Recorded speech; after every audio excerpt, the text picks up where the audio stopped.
The following is an important announcement from After Hours Cinema.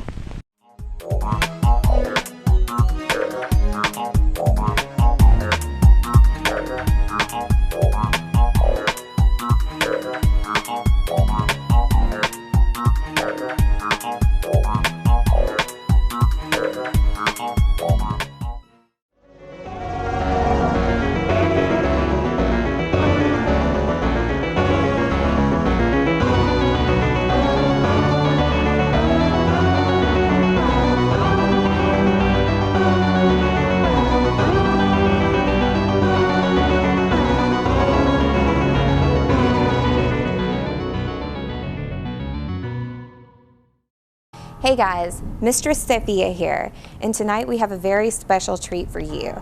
1962's Dungeon of Harrow, a very low-budget gothic horror film. Make that extremely low budget, so lower your expectations for me just a little bit. And given it's the film's 60th anniversary, After Hours Cinema has you covered with loads of special features and along with some improvements to the film that you will learn about later. Something you're not telling me. What is it? Also, I'm going to need you guys to overlook the movie's low IMDb rating, as the film's gothic atmosphere and 1940s throwback vibe redeems the film somewhat. Of course, it might help to have a glass of red wine or two while viewing like I did. So trust Mistress Sophia and give this 60-year-old gothic tale a seat.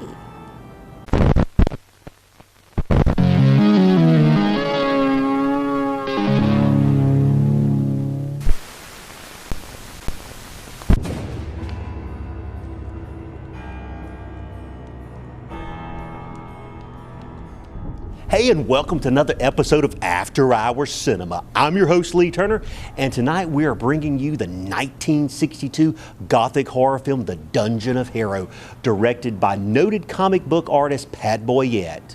While the movie is clearly an ultra-low-budget knockoff made to capitalize on the European gothic horror and the Corman Poe series craze at the time, but in reality it's a regional horror film shot in Texas of all places, despite the fact that European castles don't dot the Texas countryside, but I digress. This is also one of those movies that's been overly riffed on over the years due to some bad special effects, set design, and slow pacing. But trust me, give this low-budget film a chance. Also, for the very first time, we're going to try to improve the film for your viewing pleasure by hunterizing the film. AHC's own Hunter Bickham is going to work his magic to create an improved version of The Dungeon of Harrow. So, if you're a B-movie purist, you might be a little bit disappointed, but hey, give it a chance. No. I am not mad. Of course, we have another great lessons learned with the lovely scream queen duo of Pamela Sutch and Monica Hayes, along with some great intermission treats and shout-outs that you're not going to want to miss. Now, before we venture into the Dungeon of Harrow, a little bit about the plot. It follows a sadistic count who imprisons some shipwrecked survivors in his creepy castle who are trapped there for reasons that are not entirely clear. Also, this is one of those movies that you got to really watch because there's a plot twist coming at the end. It is one that's very unexpected. So without further ado, here's The Dungeon of Harrow.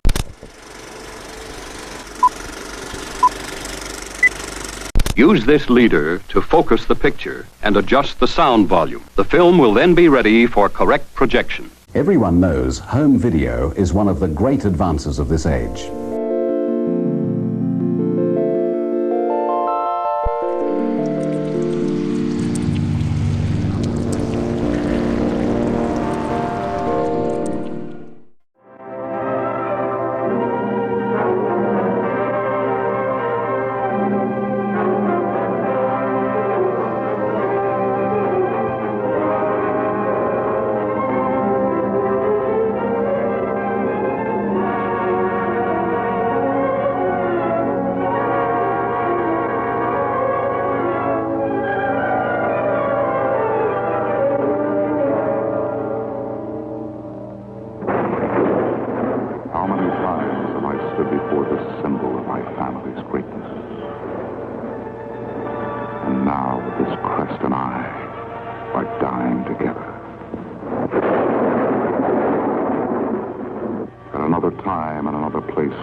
I might have brought honor and glory to the House of Fallon.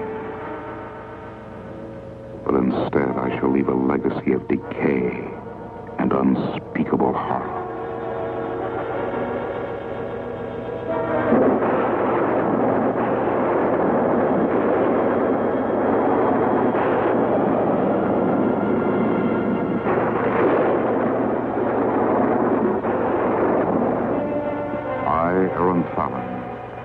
Do hereby record my days on the island of Save.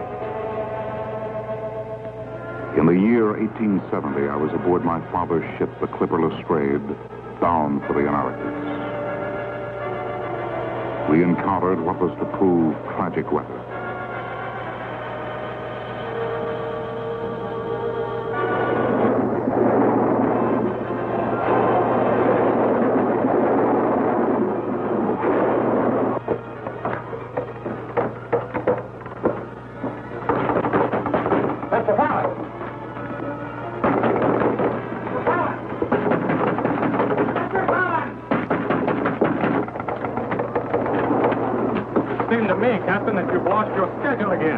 I cannot control the weather, Mr. Fallon.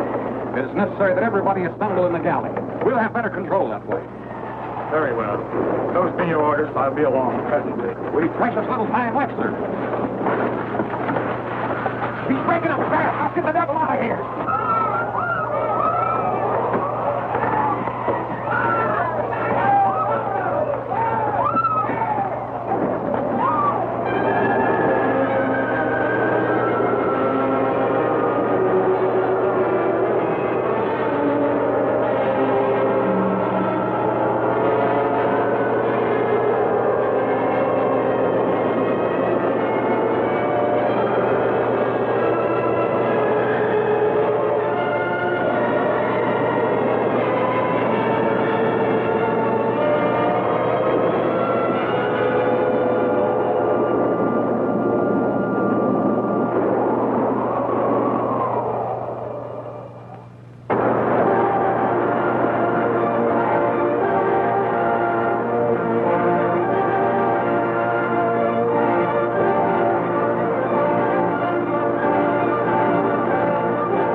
See you coming around, Mr. Fallon.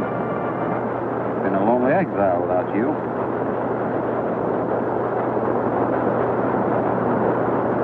There were no other survivors?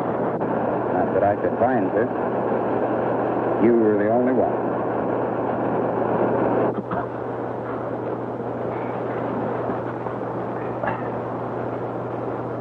Look, Mr. Fallon. There.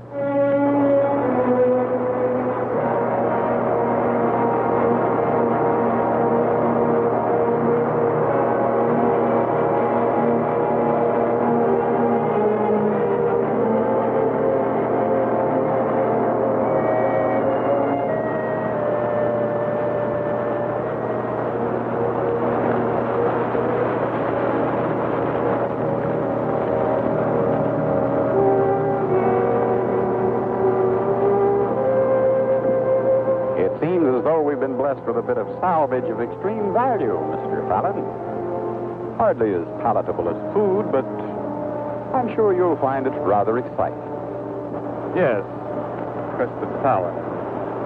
The crest from the stateroom. It's on all our ships, Captain. I'm quite familiar with the objects. And if you will be so condescending, we'll put it to a useful purpose. Might not be any banquet, Mr. Fallon, but tonight it'll seem like one. I'm not overly fond of fish, Captain. Tomorrow, see if you can find some game. I much prefer meat. Tomorrow may be better spent in exploration of the island, Mr. Fallon. There may be some life on this island, and if so, we'll be better off for having found it. So tonight, let's make the best of the fate, huh? Yes. Yes, of course you're right, Captain. You're quite certain that I'm a bit of an ass, aren't you, Captain?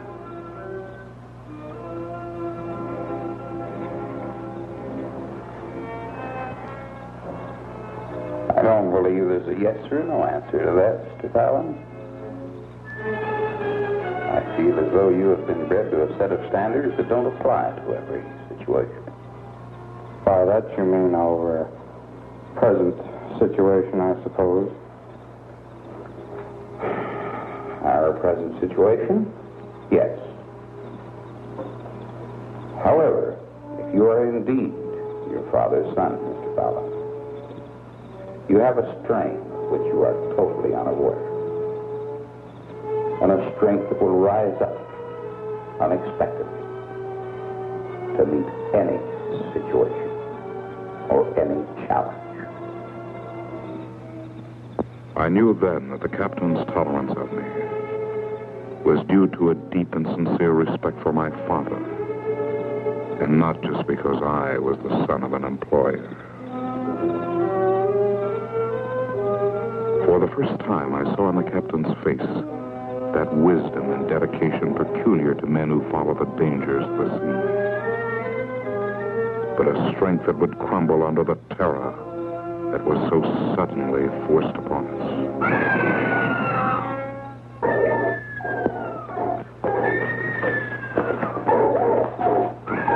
Alan, you have no weapon to even combat whatever's out there.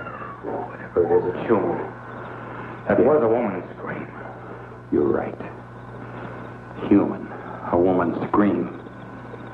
But we can do nothing about it. The storm has cleared the air rather nicely, I think, Mantis.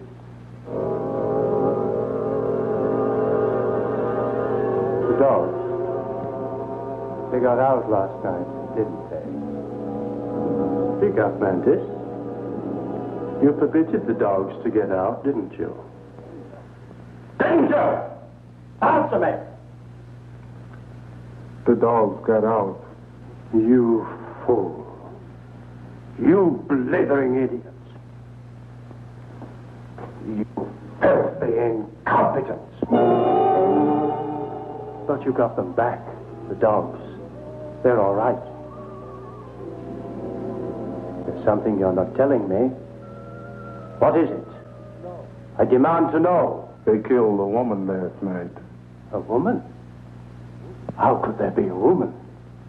There is no woman. Where did she come from? Who is she? A woman? Then there may be others.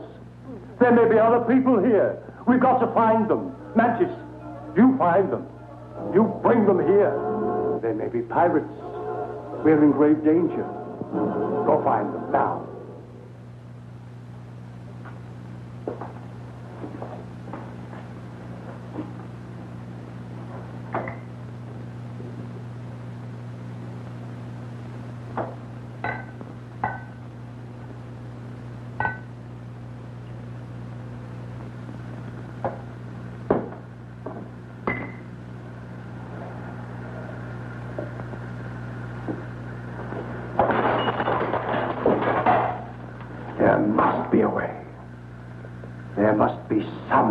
To keep the devils from my island. Not likely, my dear Count. Your island was made for devils Who is speaking? There's no one here. Oh, you're quite wrong. I am here. Where? Where? I can't see you. Here in the shadows. Look closely. No? No, you can't see me? No. No. I can't see you. Then I'll come a little closer. Can you see me now?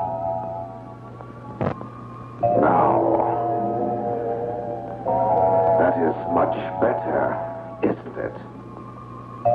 Well, does my appearance frighten you, Count de Sade? Then permit me to enter your dimension. You see, I appear most harmless. Who are you? Oh, who I am. It's not important. It's what I am.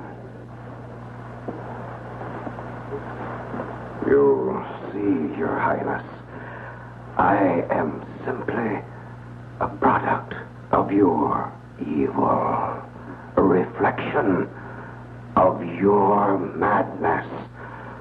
Surely you must recognize me. No. No. I am not mad. How, therefore, could I know you? How then could you know me? How indeed, Count de Sade? You could know me by the things I can do. I can do every evil thing you have desired to do unto others. No. No.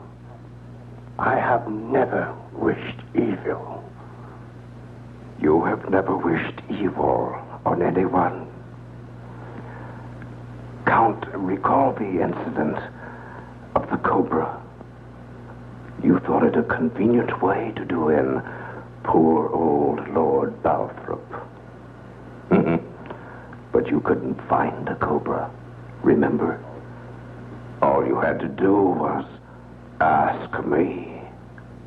It's really very simple. You see, there,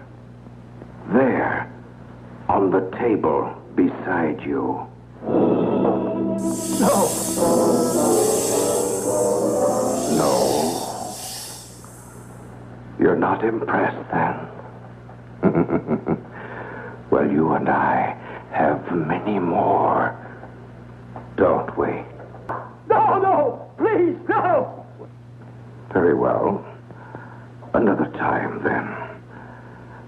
Obviously, His Highness is not amused. Now, do you still insist you're not mad? Perhaps it's the wine. Perhaps the wine is drugged. Yes. The wine has been drugged. Now, please go away. Since I am part of you, you have only to command me.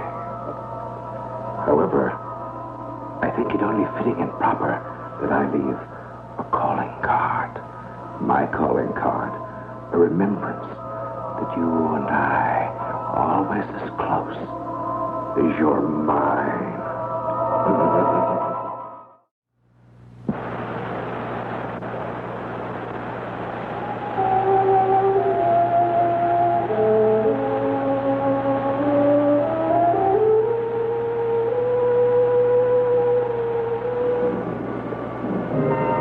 Mr. Fallon!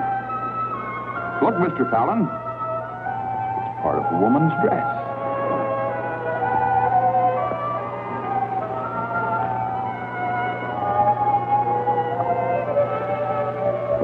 was no doubt. We had found the place of the attack. The attack must have been violent.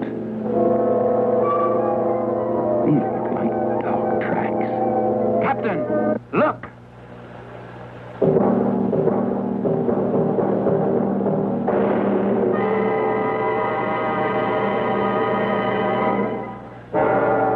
The captain recognized the girl.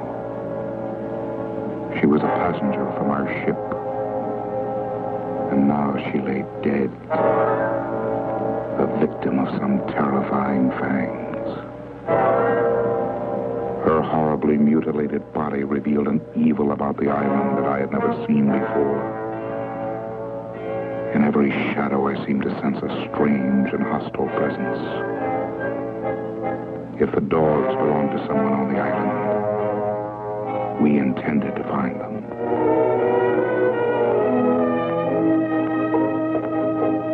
With each step, I felt that we were walking towards some unbelievable dread. That beyond each turn of the trail lay some medieval and torturing trap. And I was very close to correct.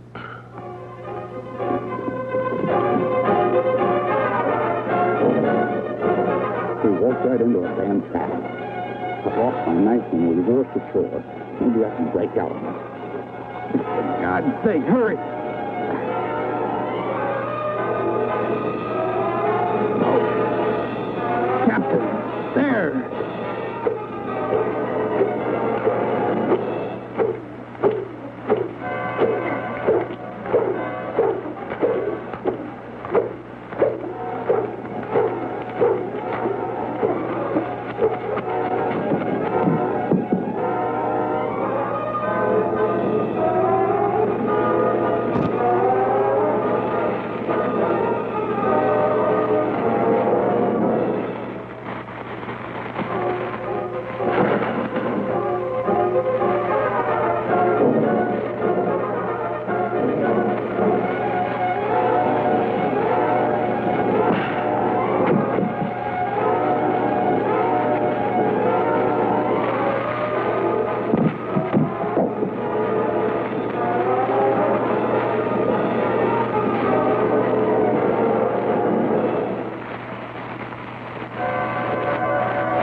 Hey, this is Rachel Waits, and you are watching After Hours Cinema.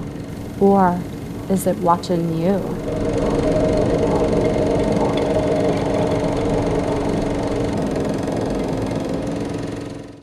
Have you been denied your Social Security disability benefit and are seeking an attorney to help with your claim? Before rushing out to hire someone, you should ask, will my case be handled by an attorney or a non-attorney representative? Does your attorney live in South Mississippi where you live? And will your attorney meet with you before the day of your case?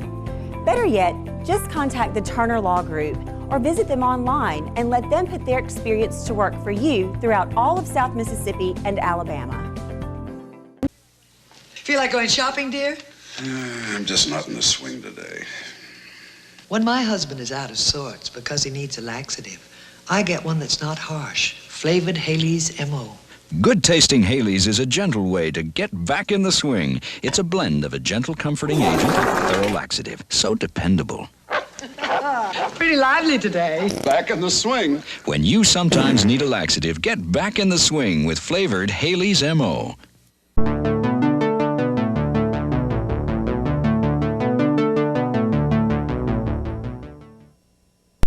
Hey, and welcome to our first break of tonight's movie, The Dungeon of Harrow. I know it's pretty low budget, but you gotta love the gloomy atmosphere. It kind of reminds me of the Corman film, The Terror, with Jack Nicholson and Boris Karloff. which was released in 1963, just 1 year later. Tonight's leading man is Russ Harvey, who also served as one of the film's producer. A quick check on IMDb revealed that he only appeared in 2 films, No Man's Land and The Dungeon of Harrow, both directed by Pat Boyette. Speaking of Pat Boyette, he would soon leave the director's chair to become a very well-regarded comic book artist for Charlton Comics, creating the Peacemaker superhero character. In addition to Charlton Comics, he also briefly drew issues for DC Comics' The Aviator series Black Hawk. As to tonight's leading lady, Helen Hogan, who portrayed Cassandra, not much is known, as The Dungeon of Harrow is her only film credit. In fact, the only member of the cast with substantial credits was the ship's captain, portrayed by Lee Morgan, who appeared in film and TV shows like The Gene Autry Show, Cisco Kid, The Last of the Fast Guns, and Raiders of Tomahawk Creek. Well, I think it's time we check back in with the cast, and here's The Dungeon of Harrow.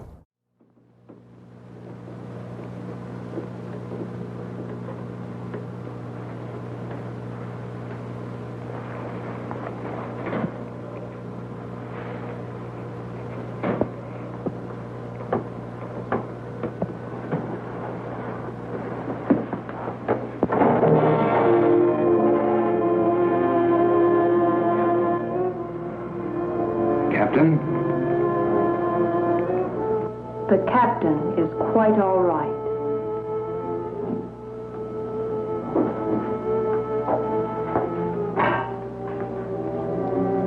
He's been given a potion. The pain was most severe. What? You're quite safe now. You're in the castle of Count Laurente de Sèvres. There will be time enough for your questions. It is important only to know that your friend will recover, and that nourishment awaits you.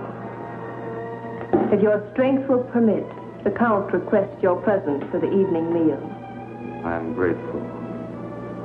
The captain is lying on a very cold floor. In his condition, pneumonia could surely occur. You must have accommodations. I said your friend would recover, sir. The Count has seen fit to offer lodging and refuge. I'm not in a position to question the extent of his hospitality.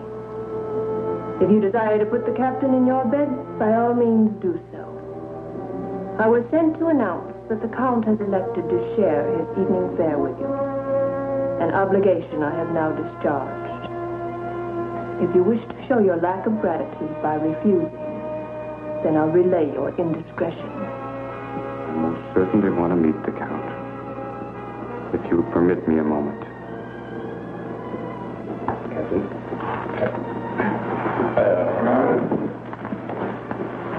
They love me. They love me.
our guest.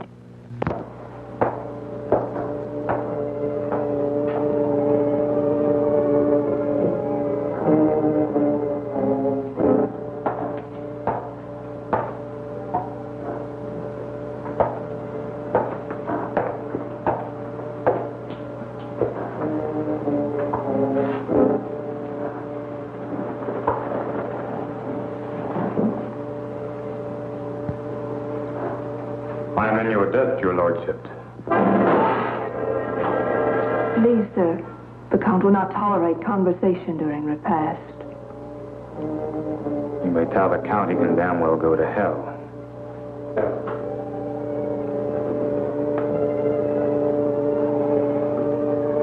No, it's all right, Cassandra. My apologies, sir. I beg you forgive me. We are not used to guests, and our countenance of standard has been somewhat blunted by our prolonged solitude, I'm afraid. Please forgive me. I understand.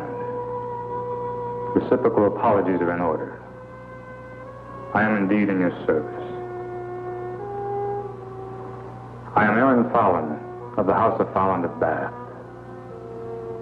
Bath? Oh. Too bad. The Romans knew a good spot, even if the English don't.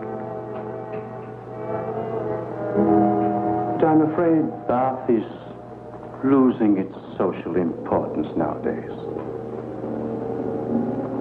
Too bad. Too bad. I remember the Count settled into a depressing silence. He made no further effort at conversation.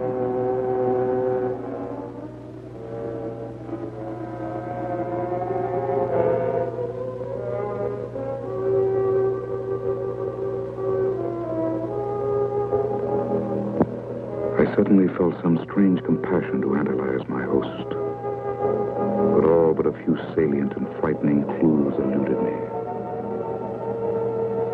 His face bore the sallow pallor of a lifetime of dissipation.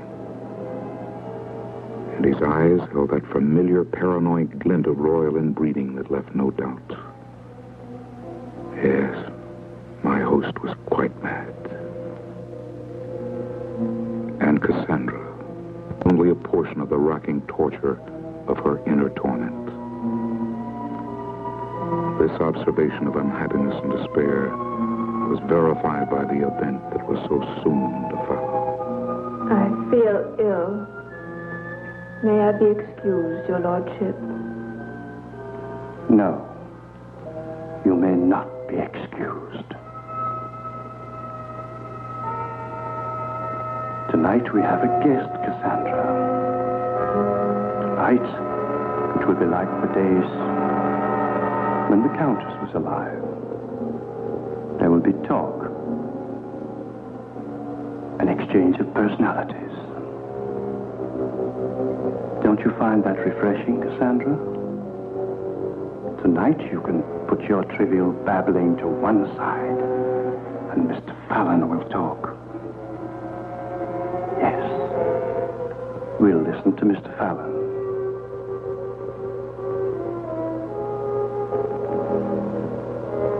Well? I'm afraid that my ordeal has left me seriously taxed.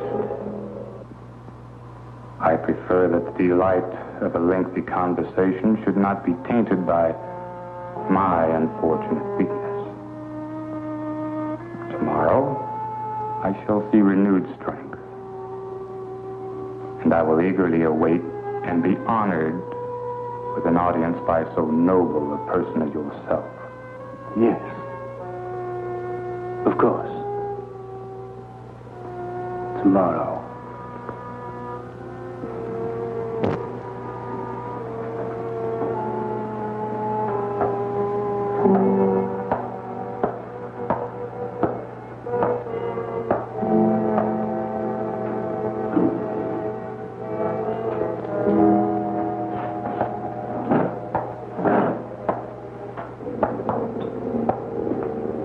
Mr. Fallon. Mr. Fallon, do you fence? Not well. Not well at all. Good night.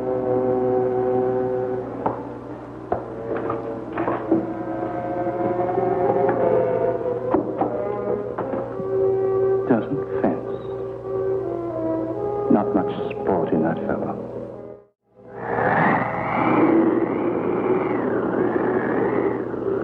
These howls get quite drafty at night. Cassandra, it isn't necessary for you to show me to my room. I can find it all right. I must, Mr. Fallon. The Count I insists. can make it. Good night, Cassandra. And thank you. But, Mr. Fallon, Good night, Cassandra.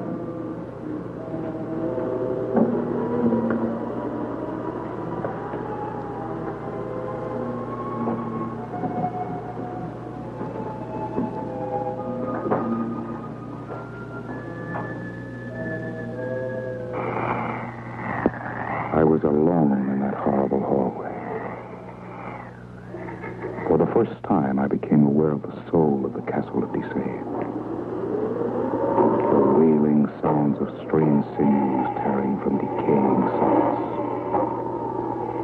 The mounting anxiety dried in my throat. And then I saw it. There in the light of my torch. There, on the floor.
Mr. Fallon. I saw him come in here. There is no way out. He must be in there. Mr. Fallon, first let me say you are mistaken. And secondly, the Count would not tolerate your being in this chapel. It's very sacred to him. He will not have it violated. Captain is not in his room. Where he should be, there is blood. I think he's been killed. Do you think I did it? Certainly not. Then take your hands off me. I have some fever of that, I'm sure. But I'm not given to hallucinations. And the blood was fresh. The captain's injuries were extensive. They may have reopened when he was moved to more suitable quarters. You did request that, did you not, Mr. Fallon? Yes. I'm overwrought, obviously. We're tragically short of medicines here, Mr. Fallon. But on occasion of emotional strain, I sometimes find the ocean air quite invigorating. May I suggest the balcony?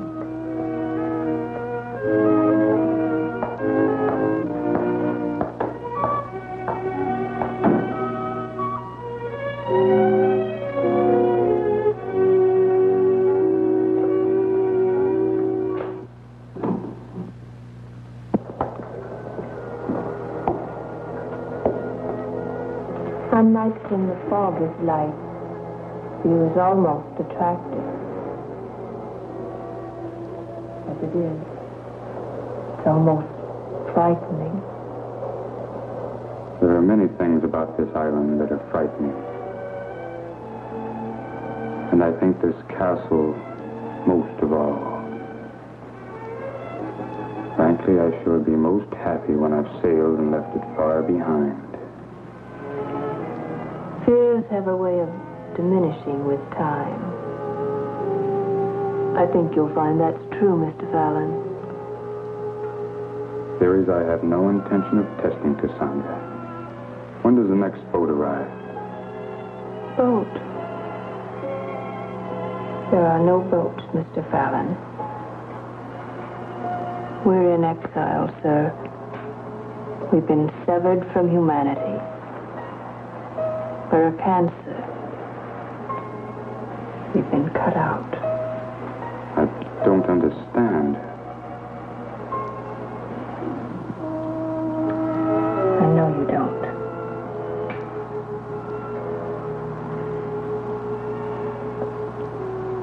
The truth is dark enough without learning about it at night. Tomorrow will be soon enough. Good night, Mr. Fallon.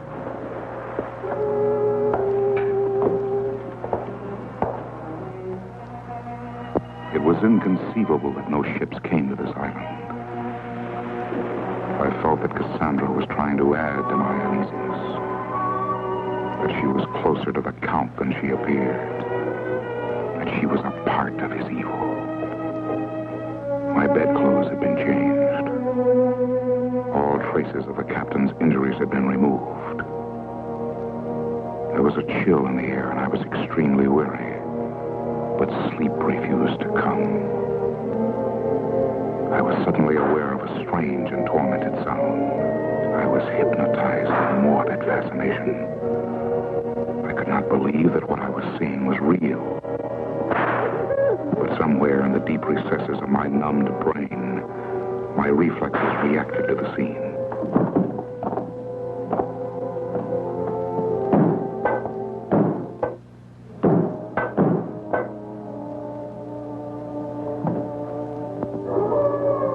The room was dark. Whatever terror was present in the castle had now been removed from my sight. But I knew that somewhere in this massive, dank crypt, it was continuing.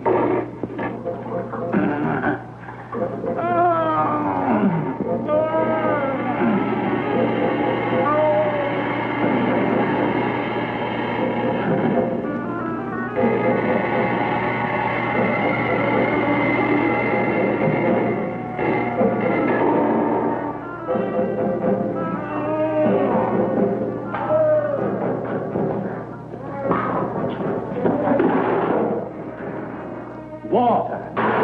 You gave that pirate water! Traitor! Traitor! You have betrayed me! You have cast your lot with the enemy! How dare you defy me? But no, you're right. We mustn't let him die. But you turned against me.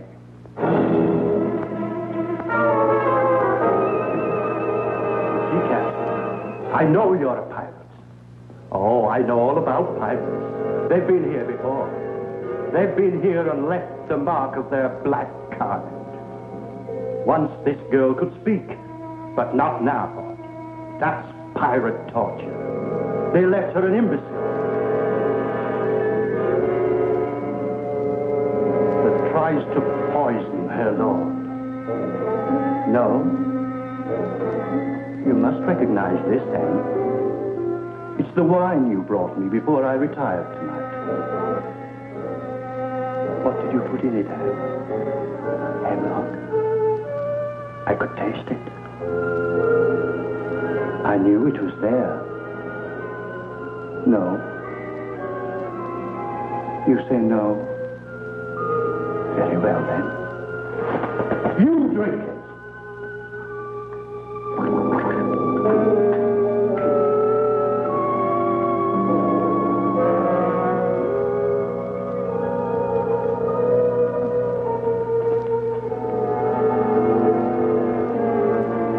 take long.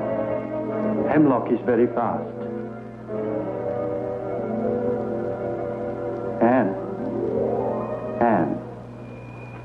why did you try to kill me? See? She's dying already. As you would have me die.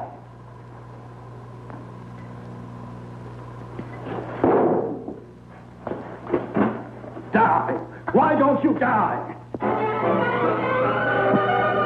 It was poison. It was. I know I'm right. The Count is never wrong. I know he's a pirate.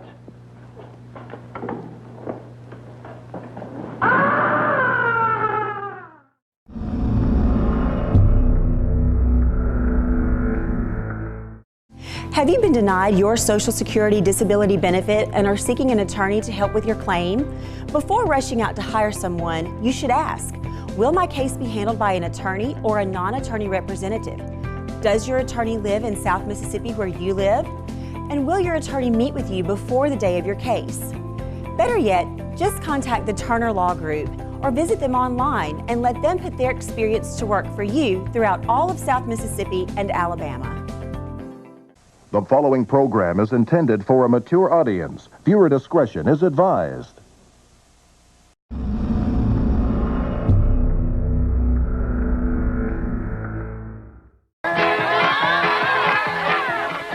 Good evening. It's intermission time. Our service is friendly and quick. You'll find hot dogs, hamburgers, pizza, your favorite candies, hot and cold beverages, and other delicious snacks. So add to your fun of watching the movie. Visit our refreshment stand right now. We're glad to have you with us tonight. We hope you'll come to see us often. It's great to get out to the movies. I have our new cutlass now. Sure handles easy. Drive happy, Cutlass can make you a little drive happy. I forgot to get the newspaper.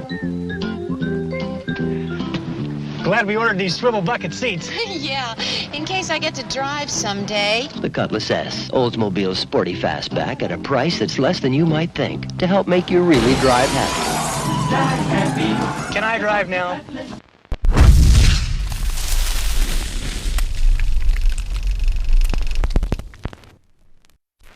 Not that bad.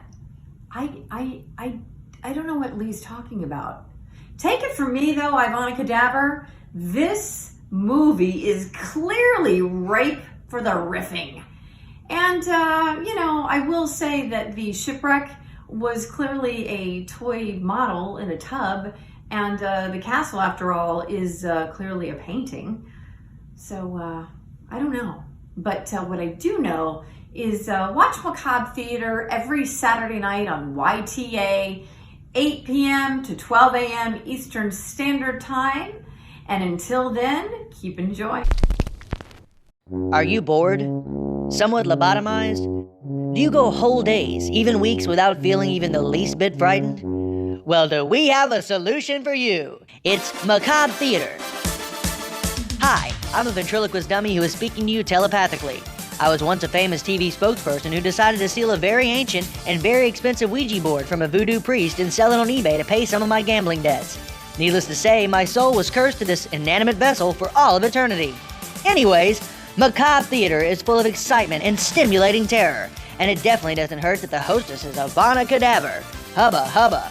But don't take my word for it. Here's world-renowned Nobel Prize-winning doctor Jerry Van Loomis to explain the therapeutic benefits of Macabre Theater. Ba, bee, boo, ma, me, moo. Well said. Thanks, Jerry. So what are you waiting for? Tune in to Macabre Theater and check out their website. Please kill me now. For the love of God, someone kill me, please!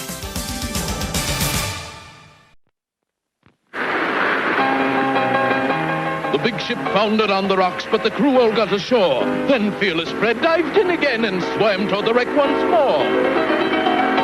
He'll never make it! The waves are too high. But he made it back to land.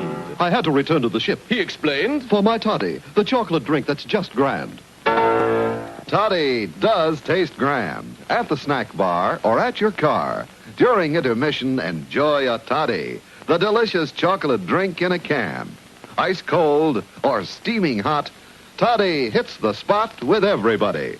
See how much better that popcorn or those hot dogs taste with Toddy. Delicious.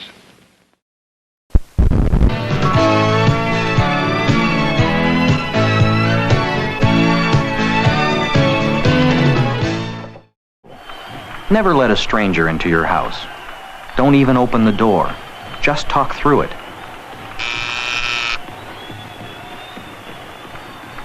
Here's one thing you might hear. Who is it? O Tekna, Kadmu tu palai mea tope, Chinas pod hedras tastemoi poas depe, Hicteriois cladois in existemenoi, Polis tomumen tumiamaton geme, Homu de payanum decaistenagmaton. No, I'm sorry. Please come back in a half hour.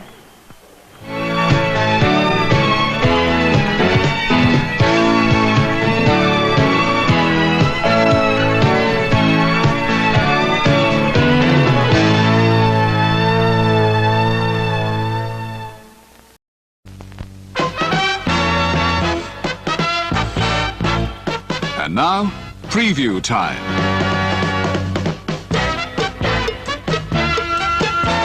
When it comes to entertainment, you can't beat a good film. So let's take a look at what's coming your way. Sir! I think we got something over here. It's been 1 year since the tragedy that struck our small community. Hundreds of residents have shown up to pay tribute in the form of... Regardless of what you're thinking, you're disposable, Lucas.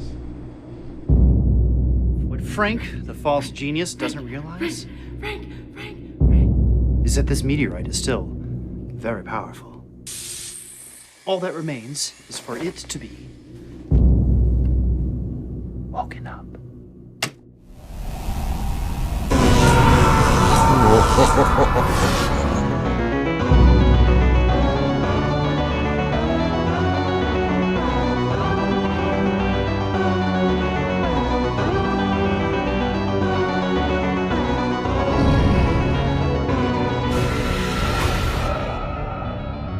Isn't that right, Rick?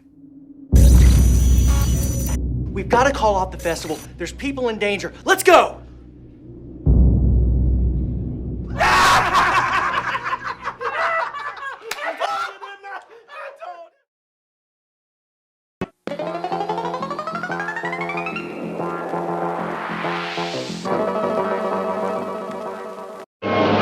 Castle of Blood. This is the shocking drama of a young writer who disregards the warning of his master, Edgar Allan Poe, and accepts a wager to pass the night in a castle of mystery and legend. The Castle of Blood. No one has ever witnessed and survived the awesome secrets, the ghostly events of this Castle of the Damned. I've dreamed of this night. At last I can go away with the man I love. You can't leave, Elizabeth. You're trapped in this castle. Here, the dead rise from their tombs once a year to repeat their hideous crimes of murder and passion. Kiss me. Oh, yes, my dearest. Keep on embracing me. I want to absorb the warmth of your body. For a moment, I thought that your heart had stopped. I'm dead, Alan. No! No, Herbert, no! No! Every death is repeated tonight. Come.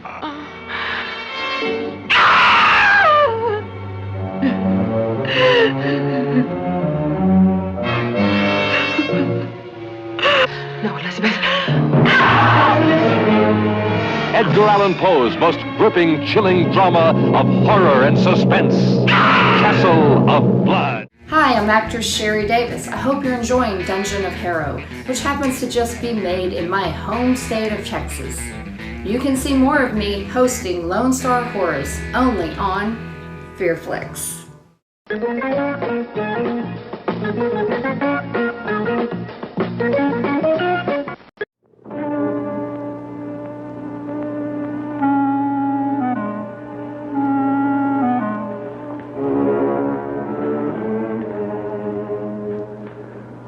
Let me assure you, Miss Cassandra, that the event I witnessed last night was not my imagination, but a very real happening. I saw a young woman being beaten, and when I tried to assist, I found my door bolted from the outside. I was locked in, unable to help. I will accept none other than a truthful answer from you. Very well, Mr. Fallon. Since you've become a member of the Castle D'Sade, I'm sure you have every right to know its secrets. Thank you.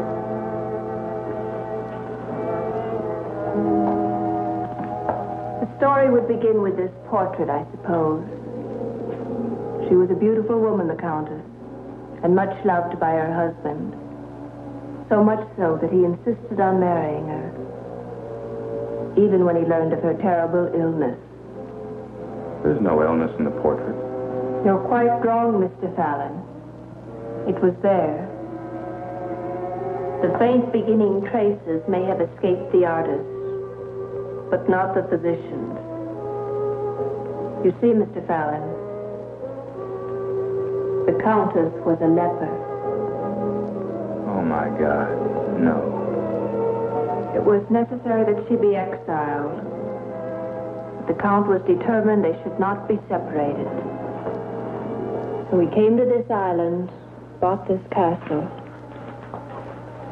It should have been a story of love and dedication and sacrifice. But I'm afraid just the opposite was true. I can almost guess the rest. The Countess died very early, and the Count was forced to continue his exile because of his contact with her. That would have been endurable, at least, Mr. Fallon. No, it was much worse than that. The Countess did not die. She went insane. And in her madness, there was only one moment that she chose to relive. Her wedding night. Day after day, wearing her wedding gown, reliving her marriage. Eventually, it was necessary to lock her away. Are you saying the Countess is not dead? Yes. The Countess is not dead. And where the devil is she? In the dungeon. By now the disease is quite advanced. Rather than face what she's become, the Count prefers to think of her as dead. This is most tragic. This explains the reasoning why the Count is a little deranged. It's worse than that. He's insane. Criminally so. And you? How are you involved in this? I matter very little, Mr. Fallon. I'm in the service of the Count as payment of my father's debts. I was a nurse. Now I'm not much of anything. I try to give some comfort to the Countess, but it's extremely difficult. For the girl you saw being beaten, her name is Anne. She was the hostage of pirates who once attempted a raid on this castle. She was mutilated and abused. She was left a mute. She's known brutality all her young life. First the pirates, now the Count. He repeatedly accuses her of trying to poison him. Her punishments are cruelly severe. He'll kill her someday. I'm not very reassuring, am I, Mr. Fallon? I cannot solve the problem until I know it exists. And the Nubian? His name is Mantis. He's been a slave for many years. At one time, the Count was a great hunter, and Mantis was his gun bearer. He's completely loyal, and the only thing resembling normalcy in this castle. The Count is deathly afraid of pirates. He's rigged the entire island with all manner of traps. Yes, I was caught in one. Which leaves one last question. What of the captain? I permitted myself to lie last night. I don't know where the captain is. It's unlikely, however, that he's been moved to another room. Could they have killed him? Count has come to believe that all sailors are pirates. Yes, they could have killed him. There must be a way to leave this place. To signal a ship, or there must be.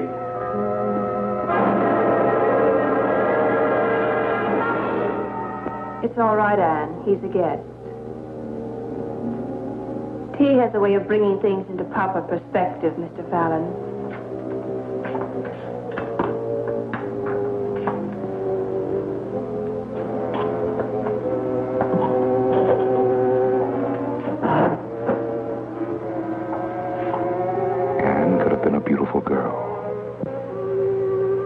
Difficult to see beyond the swelling of bruises and the scars of the Count's mistreatment. It was obvious the child bordered on screaming hysterics. I had meant only to reach for the cup, but my movement came with more suddenness than I had intended.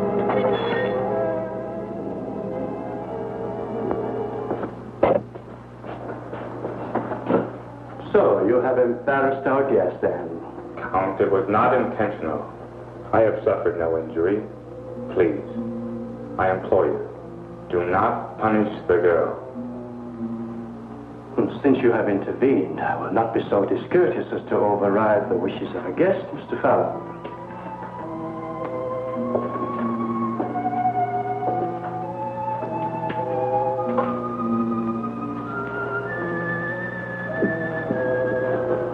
However, one must hold a firm hand to domestics these days.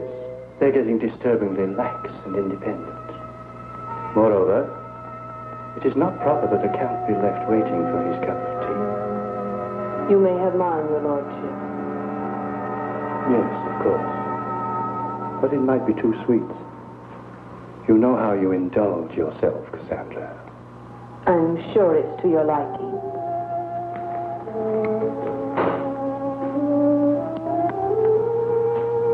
Yes, not bad. And now, Mr. Fallon, I was promised a conversation, and I intend to have it. Tell me about England, about the Americas, or any subject you choose. It'll be good to hear a new voice. Yes, I do have a subject. The captain of my ship. I demand to know where he is. Captain. Oh, that dreadful creature with the beard. Oh, yes. Mr. Fallon, I'm grieved to bring you sorrowful tidings, but the poor man died last night. Now, let's talk about England. How did he die, Count de Sade? Death is not a pleasant subject to discuss so early in the morning, and I did want our meeting to be pleasant. In fact, I demand that our meeting be pleasant. Please, Mr. Fallon, this can come to no good end. Another time. Please. Very well. We shall not mention the captain. But let me assure you I intend to know his fate. I will know how my friend died. Mr. Fallon, I'm grieved to think that you should entertain the notion that I had contributed to your friend's untimely demise. Quite the contrary. I did everything I could to save the unfortunate creature.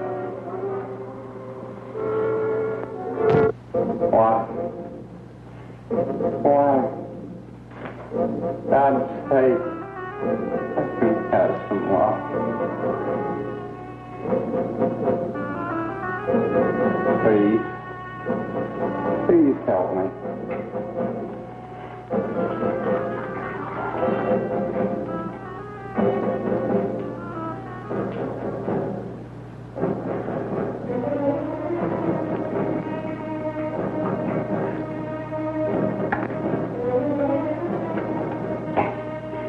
These vines are cutting my wrists off.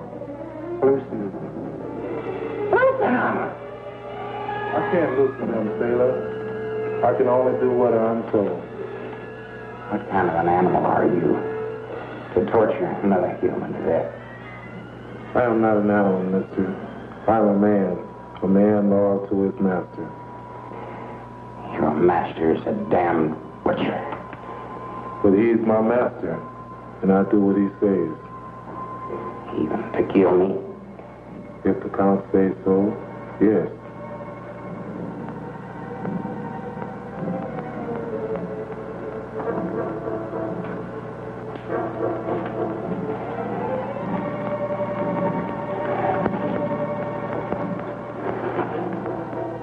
Thank you.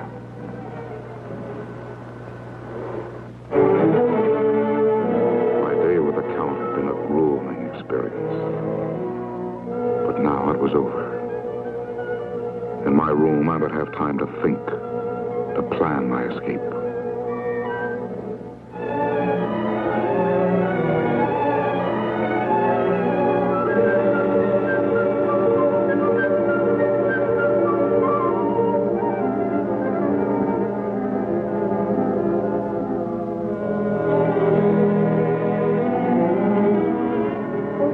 I suddenly had the feeling that I was being watched.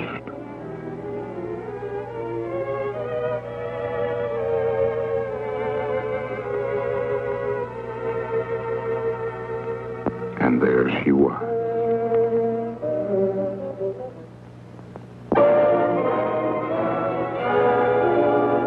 I had a new friend. It's not that I find you unattractive, Anne, but it is quite improper for you to be here. Please. I didn't mean to shame you. I put that rather badly. This is a time of great distress for me, Anne. I find it impossible to concentrate on the matters at hand. Anne, do you understand me?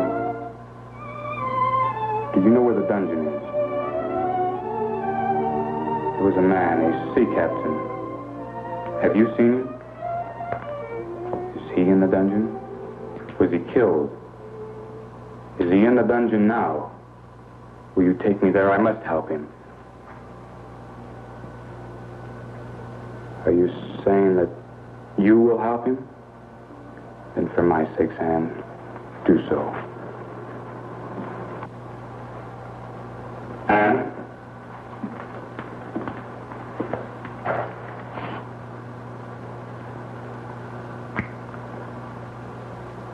I do appreciate you coming to my room tonight, Anne. And thank you.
Thank you, woman.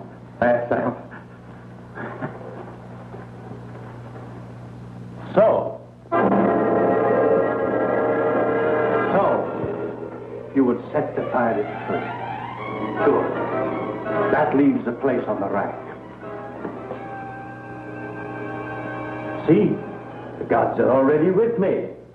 The pirate's dead.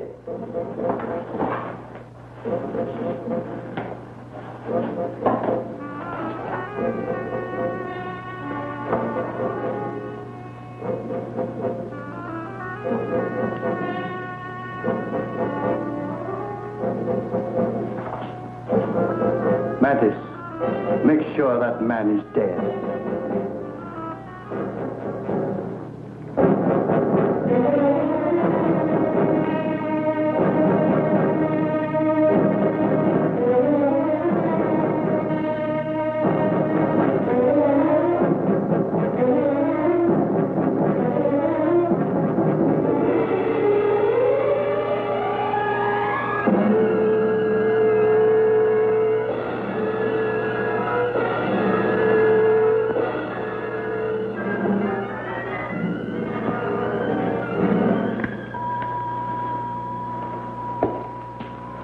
Mantis, remove the plug from the drain.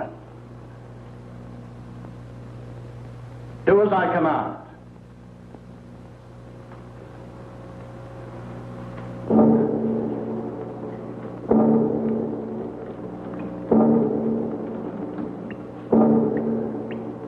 Good. He's dead, that pirate. He's dead.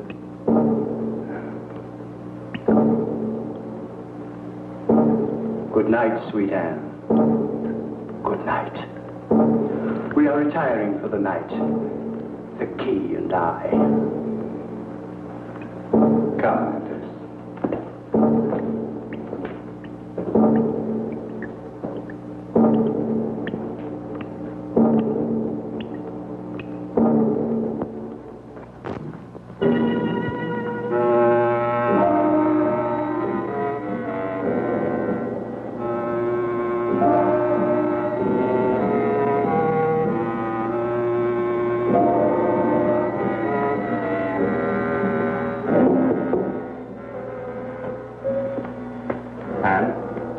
No, it's Cassandra. Let me in. I thought you were Anne. She was here a little while ago. Please, Mr. Fallon, let me talk. You must have noticed that we have supplies that could only have been brought in by ship. The tea, for example. The Count's tobacco. You said there were no ships. I've never seen them. I suspect the supplies are left on the beach somewhere. I've checked. Our larder is presently low. That means that any day or week now, a ship may come. Yes, it's possible. We could signal her some way. No, it's not possible, Mr. Fallon. Not so long as the Count is alive. What are you suggesting? I'm not suggesting anything. I'm merely saying that if there is an avenue of escape, it's being blocked by the Count. Cassandra, I'm not capable of murder. Murder's not a word to be applied to self-preservation, Mr. Fallon. I'd never thought myself capable of killing either. I'd condemned myself to whatever fate befell me. I'd almost forgotten that another world existed. But it does, and I want to be a part of it again. Is that too much to ask? Right or wrong or relative things, Cassandra. No. What you ask is not too much. I am asking the same thing. So we have a bond together. You and I. So, Bridget Cassandra has taken a lover. You have denied me, yet you have taken that boy. Mr. Fallon, you have defiled my hospitality. I have given you refuge, and you have become a thief in my house. Mantis, take them to the chapel. Hi, this is actress Allie Pettis reminding you to keep your knives sharp and keep your eyes on After Hours Cinema.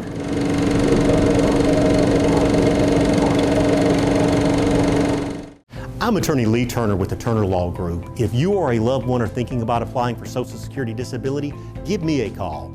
I can handle your case from start to finish so you can focus on your health. Let me put my local experience to work for you. You need an attorney who works where you live. So if you're applying for Social Security disability or if your claim has been denied, give me a call at 601-394-5008 or visit me online at www.msdisabilitylawyer.com.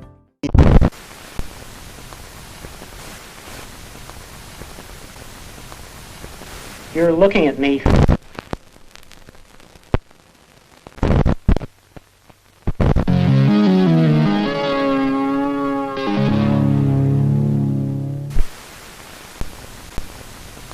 Hey, and welcome back to After Hours Cinema, our final break of tonight's movie, The Dungeon of Harrow. See what I mean? This movie's not that bad, especially given its low budget.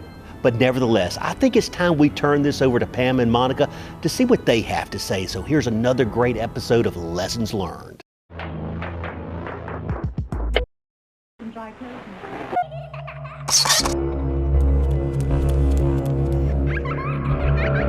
Hello, I'm Pamela Such. I'm Monica Hayes. Thank you for tuning in to After Hours Cinema. You're watching Dungeon of Harrow. Now, I'm torn on this one.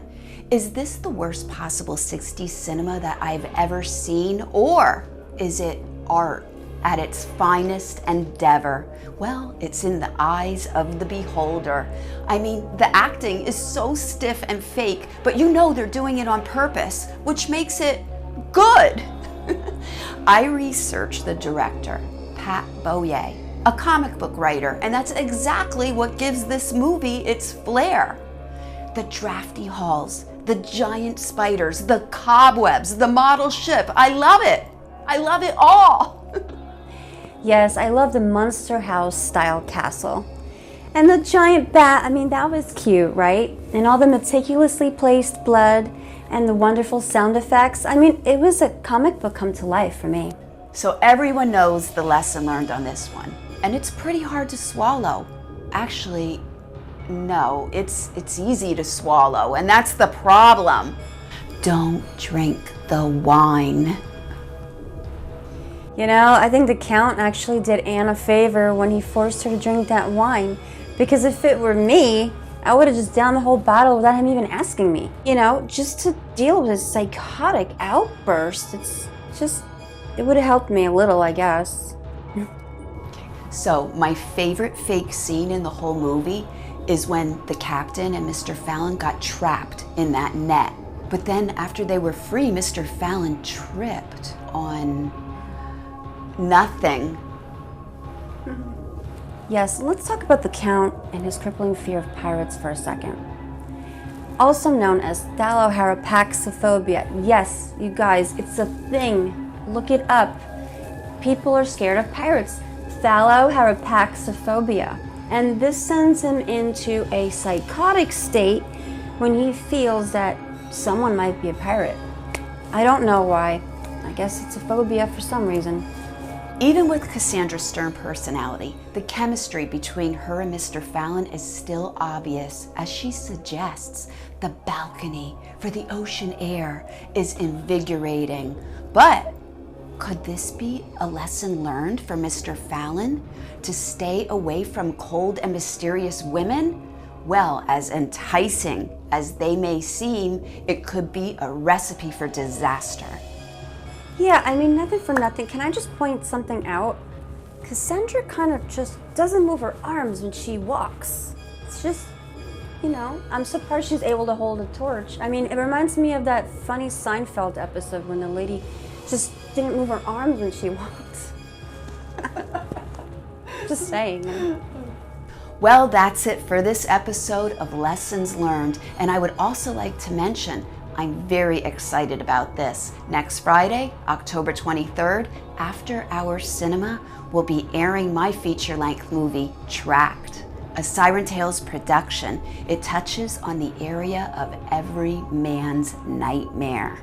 You know, when your girlfriend inserts a camera inside your brain and watches your every move?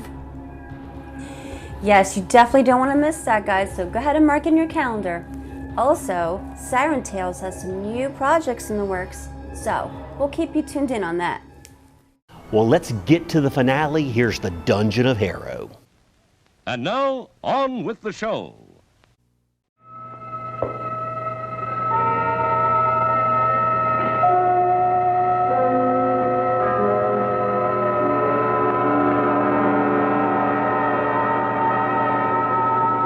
I don't have the key. I don't have the key. I'll be back. Now.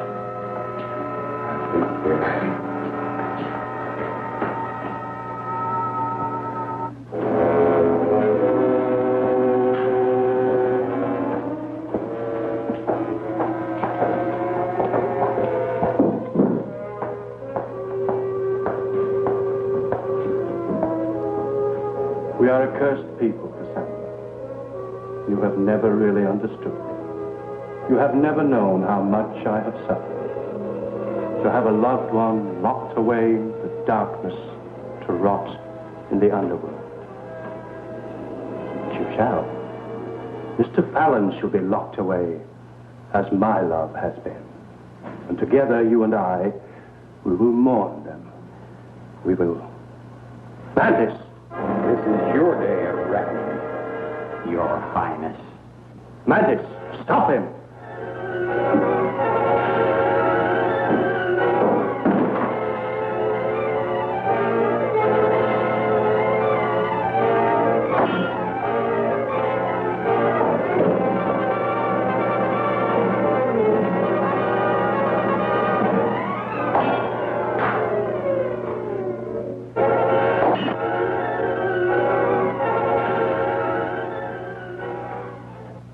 I told you that I will kill you, sailor.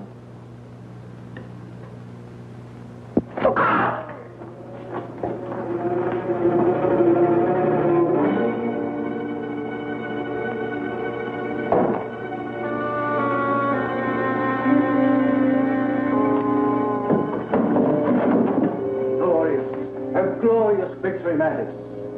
And now you, Mr. Fallon. Make him do as I say, Mantis. Show him the sarcophagus.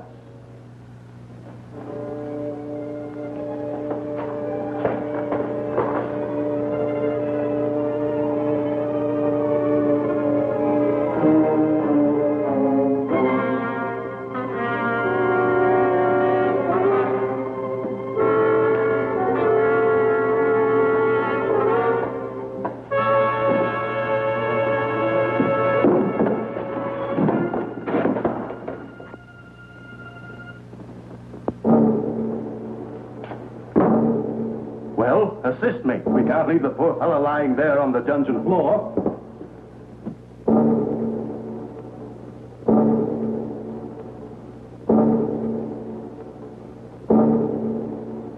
Chain him.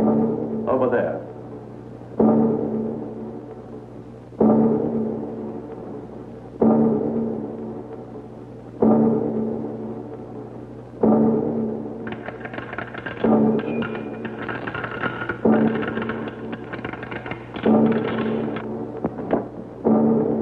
Look around you, Mr. Fallon.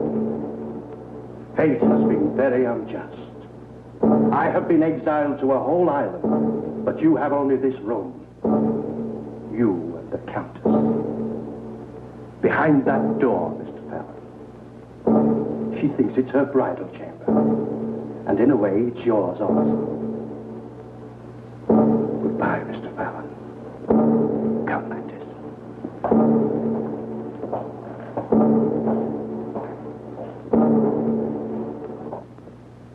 It was as if I had been buried alive.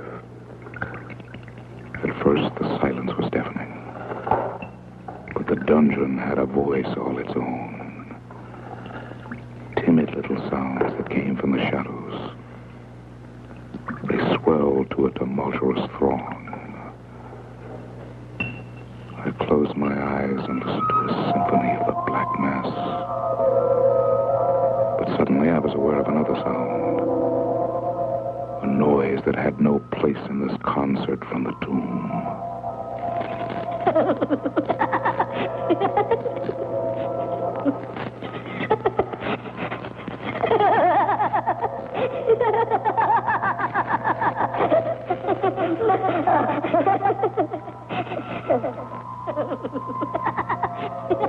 I prayed that she would be unable to reach the latch. For a moment, I thought my prayers had been answered. The hand withdrew through the opening. My imagination would not permit me to visualize what face belonged to that dead arm. But as the Count had said, it seemed that fate was destined to spare me nothing.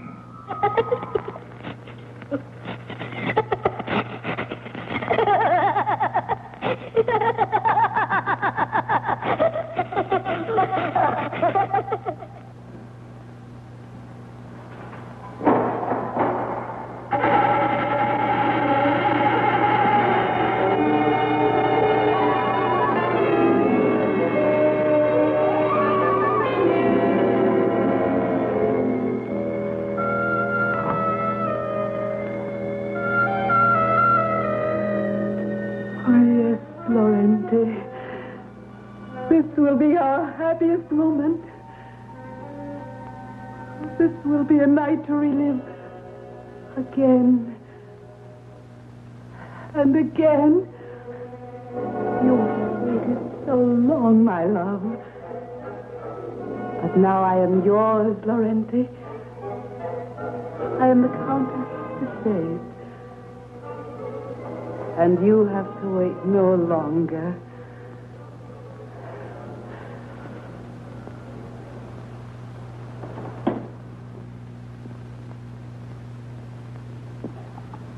Oh, you're still shy, my husband. I'll remove my veil so that nothing is between us. My lips hunger for the kiss of your love.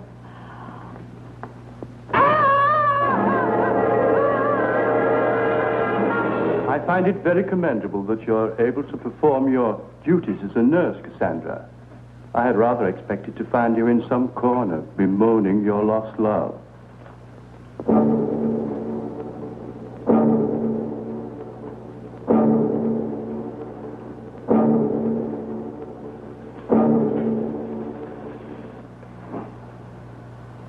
The wound is very serious, Mantis. Use it as little as possible. Yes, that's right, Mantis. Use it as little as possible. But first, we must get rid of that pirate. We can't leave him here, can we? No, of course not. Come, Mantis. Drag him out. This whole unsavory business is becoming quite unsightly to me.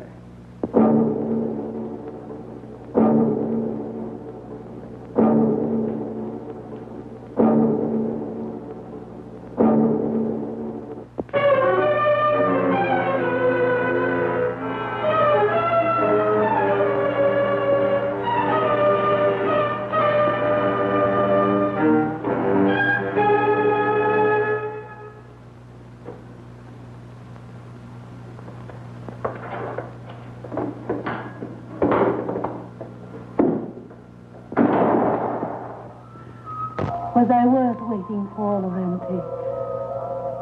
Have I made you happy?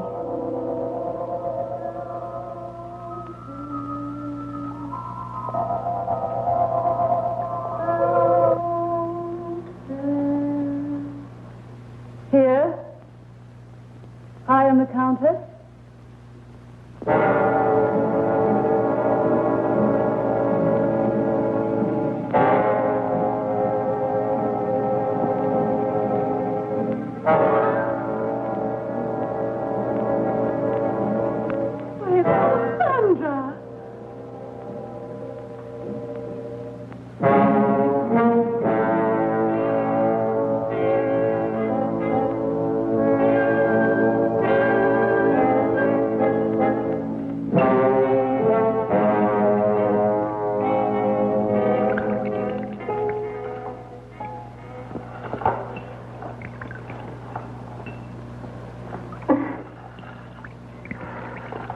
sorry I had to kill her. The Count is gone. There'll be no one to take care of her.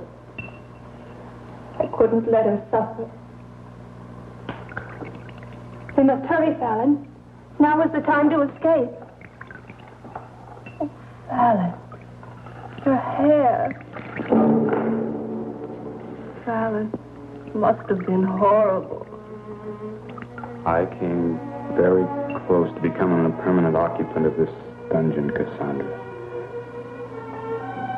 In fact, I'm not certain that I haven't crossed that thin line that separates the sanities. Not so, Fallon. Now there's hope. Now is our chance to escape. Let's take it.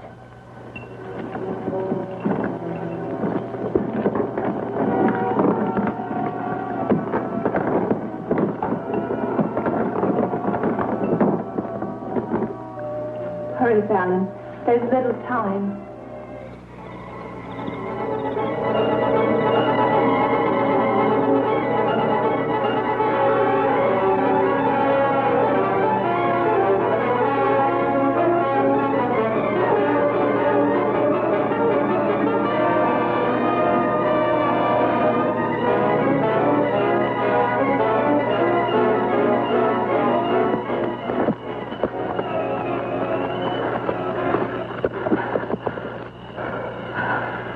Far enough.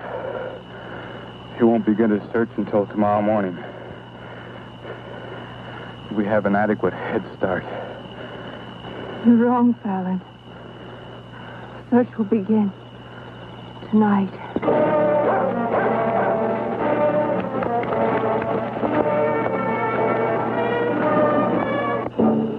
Can you hear them? He's got the dog.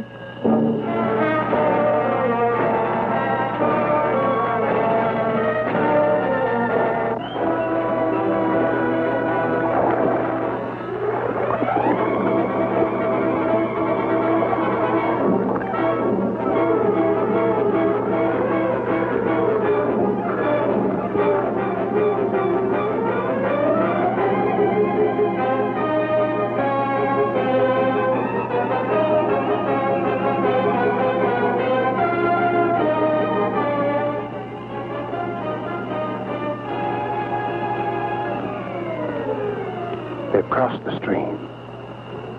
We'll cross at the shallow end.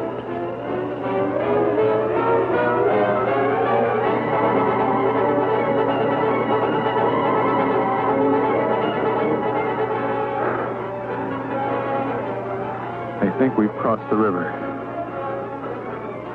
We'll spend the night on this side.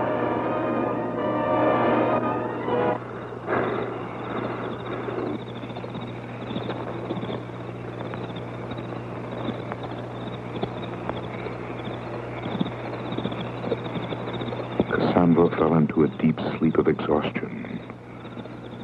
And through the night I could hear the dogs as the Count circled the island. By dawn, they seemed to be coming closer.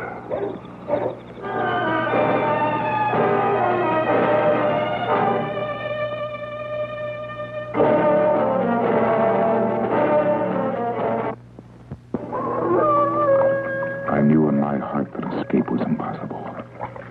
The Count was drawing close. Our reaction was one of panic. We had to find a hiding place.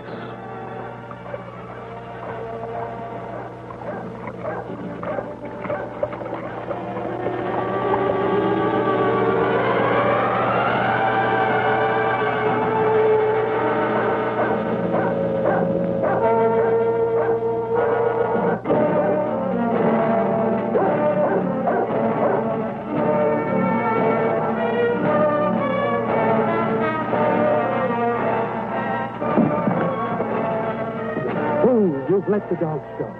Get up! Get up! I can't. Come back! Come back! Get up, I command you! I can't. I can't move anymore. Very well. Since you defy me, I have no further use for you.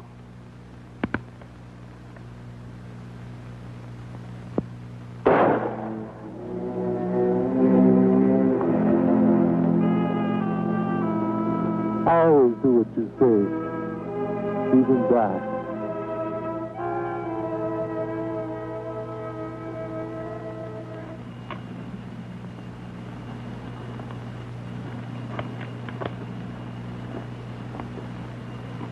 Count.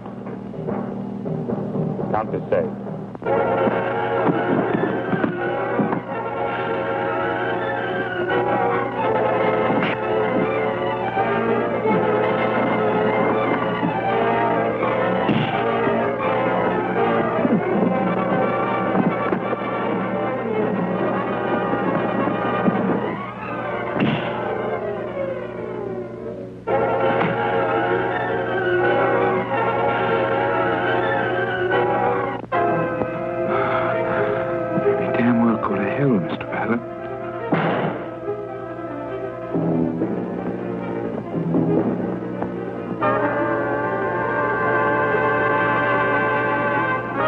Cassandra.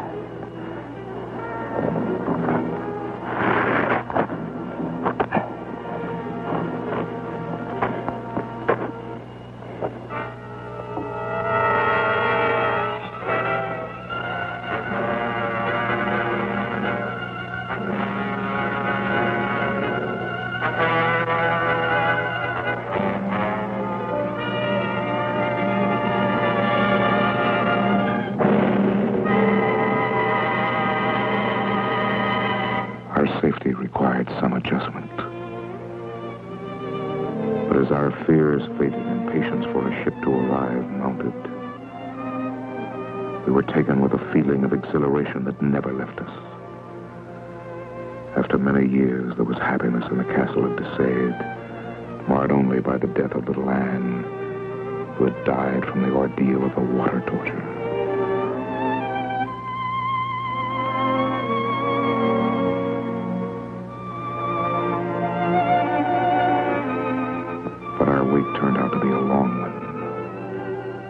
The days turned into months and to a full year. But then it came. There it was at last. Cassandra! It's come at last. It's anchored out here. Hurry, Cassandra, hurry! Come, Cassandra. It's here. Anchored out here, Cassandra. I'm sorry, Fallon. Sorry, Cassandra. This is what we've been waiting for. This is our hope. This is our new beginning. Come, don't miss it. Come. My chest was bursting with excitement. In the thrill of the moment, I had given no thought to Cassandra's sudden change of attitude.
To the boat, man.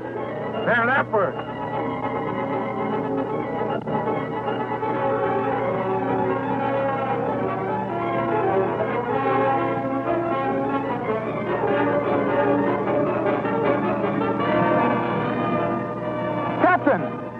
Captain, come back!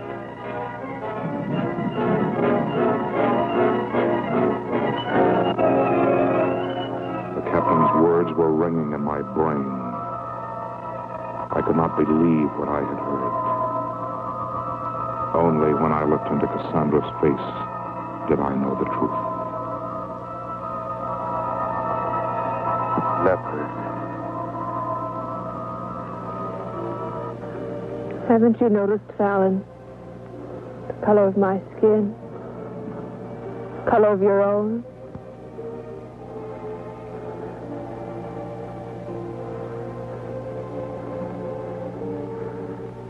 How long have you known Cassandra? The first traces were months ago, Fallon. I'm sorry.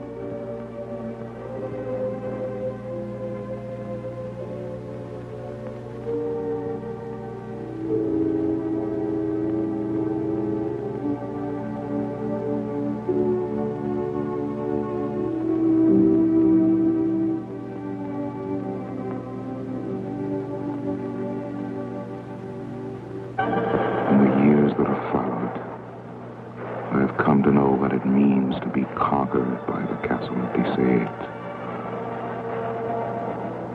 I find myself hoping that a storm such as the one tonight will bring me a survivor from the outside. It's been so long since I've had anyone to talk to. And poor Cassandra, she's become quite deranged. Yes, I'm afraid the time has come to put her away.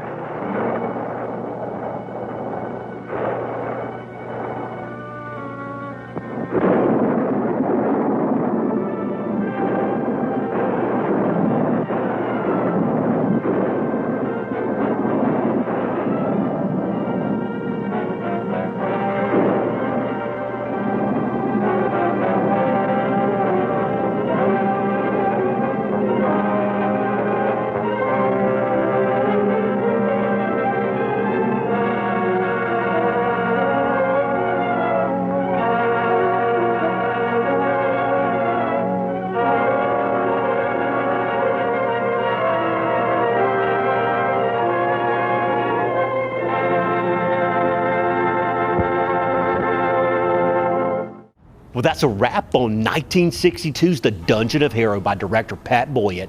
Hope you enjoyed all of Hunter's excellent edits and improvements. Sorry, purists. Hey, to pull off a gothic horror film for $50,000 in Texas, of all places, is a feat unto itself. The Dungeon of Harrow is one of those films that it falling into the public domain probably helped secure its legacy. The movie has been featured by hosts such as Ivana Cadaver and on Macabre Theater and Horror Hotel with the gorgeous Lamia, along with creature features. So it's safe to say that The Dungeon of Harrow earns the after-hour cinema seal of approval. Be sure to tune in next week for another great low-budget film. So until next time, I'm your host, Lee Turner. Let's keep those B-movies rolling, guys.